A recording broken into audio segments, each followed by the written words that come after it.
भारत, चीन और रूस के त्रिपक्षीय संवाद को लेकर कोई सहमति नहीं, आरआईसी पर फिलहाल कोई चर्चा नहीं। भारत, चीन और रूस के बीच रणनीतिक संवाद को लेकर बीते कुछ समय से यह अटकलें लगाई जा रही थी कि तीनों देश एक बार फिर आरआईसी यानी कि रूस भारत चीन तंत्र के तहत त्रिपक्षीय बैठक कर सकते हैं। माना जा रहा था कि अंतर्राष्ट्रीय मंच पर बढ़ते तनाव और बदलते भू राजनीतिक समीकरणों के बीच ये देश आपसी तालमेल मजबूत करने की दिशा में कदम बढ़ा सकते हैं। लेकिन अब आधिकारिक सूत्रों ने इन अटकलों पर विराम लगा दिया है। विश्वसनीय सरकारी सूत्रों के अनुसार इस समय आरआईसी प्रारूप के अंतर्गत किसी भी त्रिपक्षीय बैठक को लेकर कोई सहमति नहीं बनी है। तीनों देशों के बीच किसी बैठक की तारीख तय नहीं की गई है और न ही इसे लेकर फिलहाल कोई औपचारिक बातचीत जारी है। गौरतलब है कि विदेश मंत्रालय के प्रवक्ता रणधीर जायसवाल ने हाल ही में एक साप्ताहिक प्रेस कॉन्फ्रेंस के दौरान ये स्पष्ट किया था कि आरआईसी तंत्र की मूल भावना यह है कि भारत, चीन और रूस एक मंच पर आकर वैश्विक और क्षेत्रीय मुद्दों पर चर्चा करें। ये तंत्र आपसी समझ को बढ़ावा देने और सामरिक सहयोग को मजबूती देने के लिए बनाया गया है। हालांकि इस बयान के बावजूद उन्होंने ये स्पष्ट कर दिया कि भविष्य में अगर इस प्रकार की किसी बैठक की आवश्यकता महसूस होती है तो तीनों देश आपसी सहमति से निर्णय लेंगे। इस समय ना तो कोई एजेंडा तय हुआ है और ना ही कोई बैठक शेड्यूल में है। आरआईसी एक पुराना त्रिपक्षीय ढांचा है जिसकी शुरुआत 2000 के दशक की शुरुआत में हुई थी। इसका उद्देश्य तीनों एशियाई महाशक्तियों को एक साझा मंच पर लाकर आपसी संवाद को मजबूत करना और पश्चिमी वर्चस्व को संतुलित करना रहा है।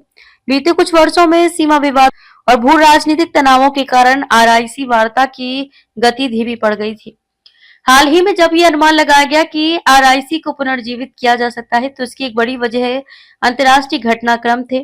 खासतौर पर पश्चिमी देशों विशेषकर अमेरिका और नाटो के रुख में आ रहे बदलाव के कारण ये संभावना जताई गई कि भारत, चीन और रूस अपने हितों को ध्यान में रखते हुए एक बार फिर एकजुट हो सकते हैं। दिलचस्प बात यह है कि आरआईसी को पुनः सक्रिय करने की संभावनाओं की चर्चा उस वक्त तेज हुई जब नाटो के महासचिव ने हाल ही में एक तीखा बयान दिया। उन्होंने ब्रिक्स देशों विशेषकर भारत, चीन और ब्राजील को चेतावनी देते हुए कहा कि यदि ये देश रूसी राष्ट्रपति व्लादिमीर पुतिन को शांति वार्ता के लिए मनाने में विफल रहते हैं तो उन्हें गंभीर रणनीतिक परिणाम भुगतने पड़ सकते हैं। नाटो प्रमुख के इस बयान को रूस पर दबाव बढ़ाने की कोशिश के तौर पर देखा गया। वहीं भारत द्वारा आरआईसी को लेकर किसी भी बैठक से इनकार को एक संतुलित कूटनीतिक रुख के रूप में समझा जा सकता है। भारत ने हमेशा से बहुध्रुवीय विश्व व्यवस्था का समर्थन किया है और वैश्विक मंचों पर स्वतंत्र एवं संतुलित विदेश नीति को प्राथमिकता दी है। भारत ना तो पूरी तरह पश्चिम के साथ झुकता है, ना ही पूरी तरह रूस या चीन के पाले में नजर आता है।